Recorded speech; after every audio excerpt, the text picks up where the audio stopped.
हमारे सामने MS word open हो गया है। हम इसमें आएंगे। सबसे पहले हम इंसर्ट की सहायता से एक और शेप में जाकर एक रेक्टेंगल हम ले लेते हैं। रेक्टेंगल इस तरह से आप ड्रॉ कर सकते हैं। रेक्टेंगल को लेने के साथ ही इसमें हम शेप फिल में जाकर हम कोई ग्रेडियंट फिल कर लेते हैं। हम एक फिल ले लिया और ये इसमें हम कलर भी चेंजिंग कर सकते हैं। जैसा कि आप देख रहे हैं कि शेप में ग्रेडियंट के बाद हमें मोर ग्रेडियंट मिलेगा, जिसका उपयोग करके हम यहाँ से जो है कि उपयोग कर सकते हैं। ये 2016 है, 21 एप्लीकेशन है। इसमें थोड़ा सा डिफरेंस आपको नजर आ रहा होगा, लेकिन ये सभी ऑप्शन आपके स्क्रीन पर ही मिलता है 2010 में। और जो है कि इस तरह से हमने यहाँ से रेडियल को हम लिनियर में बदल लिए हैं। और इस तरह से हमारे सामने एक टेक्स्ट आ जाता है। इसका आउटलाइन हम हटा देंगे, नो आउटलाइन कर दिए। साथ ही हम इंसर्ट की सहायता से शेप में जाकर एक और कोई डिजाइन फुल शेप का हम उपयोग कर लेते हैं। इस तरह से हमारे सामने एक शेप और आ जाता है। शेप आने के साथ ही हम इसमें व्हाइट कर देते हैं, इसमें व्हाइट फिल कर देते हैं। इसका भी आउटलाइन हम हटा देते हैं। हम दोबारा से इंसर्ट की सहायता से शेप ऑप्शन में जाएंगे। हम टेक्स्ट बॉक्स का उपयोग करेंगे। हमने टेक्स्ट बॉक्स लिया और टेक्स्ट बॉक्स इस तरह से ड्रॉ कर देंगे। ड्रॉ करने के साथ ही हमें जो भी इंफॉर्मेशन लिखना है, जैसा हमने नेम लिख दिया और इसमें हम अंडरलाइन अंडरस्कोर का उपयोग करते हैं लाइन के लिए। यहाँ हमने क्लास लिख दिया। क्लास लिख करके हमने थोड़ा सा लाइन खींच दिया और फिर हमने एक स्पेस देकर सेक्शन लिख दिए और फिर हमने इंटरप्रेस किया। फिर हम यहाँ पर रोल लिख देते हैं। नीचे जो है कि हमने यहाँ पर लिखा, इस तरह जो भी इंफॉर्मेशन हमें लिखना है वो सभी हम अपने इसमें लिख देंगे। उसे बोल्ड करना है, इटैलिक करना है, आप अपने सुविधा के अनुसार कर सकते हैं। जैसा कि हम देखते हैं होम की सहायता से हम लाइन स्पेसिंग इसका थोड़ा सा इंक्रीज कर दिए हैं और इसे हम बोल्ड कर दिए हैं। और साथ ही हम इस टेक्स्ट बॉक्स के बॉर्डर में टच करके इसे सिलेक्ट करेंगे और सिलेक्ट करने के साथ ही हम यहाँ शेप फॉर्मेट में जाएंगे और आउटलाइन को यहाँ भी नो आउटलाइन कर देंगे। हमारे सामने इस तरह से दिखाई देने लगेगा। अब हम यहाँ सिलेक्शन में जाएंगे। सिलेक्शन में सिलेक्ट ऑब्जेक्ट करेंगे और इस तरह से ड्रैग कर हम सभी को सिलेक्ट कर लेंगे। साथ ही यहाँ हमने देखा कि शेप फॉर्मेट है, शेप फॉर्मेट में जाकर ग्रुप में हम इसे ग्रुप कर देंगे। अब हमारे सामने ये दिखने लगता है इस प्रकार से। इस प्रकार से दिखने के साथ ही हम इसे चाहें तो इसमें थोड़ा सा और चेंजिंग कर सकते हैं।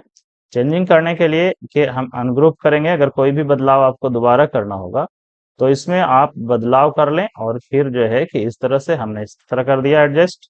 और जो है कि हम यहाँ पर सिलेक्ट की सहायता से फिर से सिलेक्ट ऑब्जेक्ट किए हैं और हमने सभी को सिलेक्ट कर लिया और साथ ही फॉर्मेट में जाकर ग्रुप कर दिए हैं और इसे हम होम की सहायता से कॉपी एंड पेस्ट कर लिए। हमारे सामने एक और बनकर तैयार हो गया है।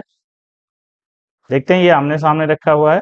फिर हमने सिलेक्ट ऑब्जेक्ट के सहायता से हम इन दोनों को सिलेक्ट कर लिए हैं और फॉर्मेट में जाकर हम इसमें ग्रुप कर दिए हैं। ग्रुप करने के साथ ही होम में जाएंगे, कॉपी और फिर से पेस्ट करेंगे। एक हमारे सामने इसका एक और कॉपी आ जाता है।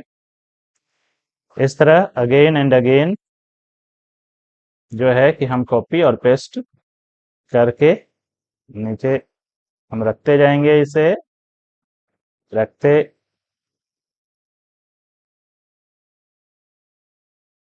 शिफ्ट दबाकर हम इसमें शेप की सहायता से अलाइनमेंट भी कर सकते हैं। अलाइनमेंट हमने लेफ्ट अलाइन कर लिया, दोनों तरफ से बराबर हो जाता है। ये जो है हमें अब अगर नीचे स्पेस बचा है तो हम इसे एक बार और कॉपी और पेस्ट कर लेंगे। इस तरह हमें जितना भी कॉपी बनाना होगा हम इस तरह से कॉपी बना लेंगे। साथ ही हमें इन सभी में में अलग अलग पिक्चर लगाने हैं। पिक्चर के लिए हमें फिर से इंसर्ट की सहायता लेना होगा और हम पिक्चर में गए और पिक्चर में जाने के बाद हम अपने जहां भी जिस कंप्यूटर में आपका पिक्चर रखा हुआ है हम वहां जाएंगे। जैसा कि हमारे सामने एक पिक्चर है हम इसे इंसर्ट की सहायता से ले आए और रैप टेक्स्ट की सहायता से इन फ्रंट ऑफ टेक्स्ट कर लेंगे। इन फ्रंट ऑफ टेक्स्ट करने के साथ ही इसे हम अपनी जरूरत के अनुसार इसे कॉर्नर वाले डॉट से हम छोटा कर लेते हैं। देखते हैं इस तरह से हम वन बाई वन यानी एक एक करके हम अपने पिक्चर जो है कि हम अपने स्टिकर्स में लगा देते हैं। फिर से हम इंसर्ट की सहायता लेंगे, पिक्चर में जाएंगे और फिर हमने एक पिक्चर और भी सिलेक्ट किया है, इसे भी हम रैप टेक्स्ट की सहायता से इन फ्रंट ऑफ टेक्स्ट कर लेंगे और फिर जो है कि इसे हम छोटा कर लेंगे हमारे स्टिकर्स में जो लग जाए। इस तरह से हमने फिर से एक पिक्चर हम अपने स्टिकर्स में लगा लिए हैं। फिर से यदि इस तरह हमें वन बाई वन करके हमें सभी स्टिकर्स में हमें पिक्चर लगाने हैं और हम देखते हैं कि इस तरह हमारे सामने एक और पिक्चर है, इसे भी हम रिपीट करते जाएंगे। जो भी एक्शन हम बताए हैं स्टूडेंट्स को ध्यान से देखना है और इससे आपको काफी प्रैक्टिस करने में हेल्प मिलेगा। आप नए नए चीजों का क्रिएट कर सकते हैं। देखिए इस तरह से जो है कि हमने एक और पिक्चर लगा लिया है। इंसर्ट में गए, पिक्चर में गए, पिक्चर में आने के साथ ही हम एक और पिक्चर ले लेते हैं।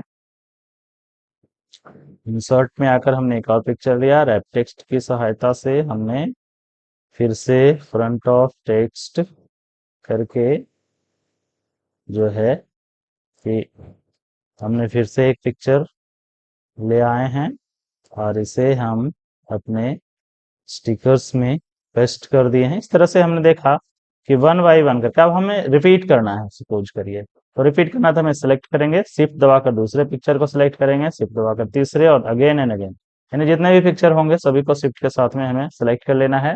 होम की सहायता से हम कॉपी करेंगे और पेस्ट करेंगे और हम देखते हैं कि इस तरह हम मूव कर पाते हैं और देखते हैं कि हमने जैसे ही एक पिक्चर पर रखा ये सभी पिक्चर अलाइन हो गया है।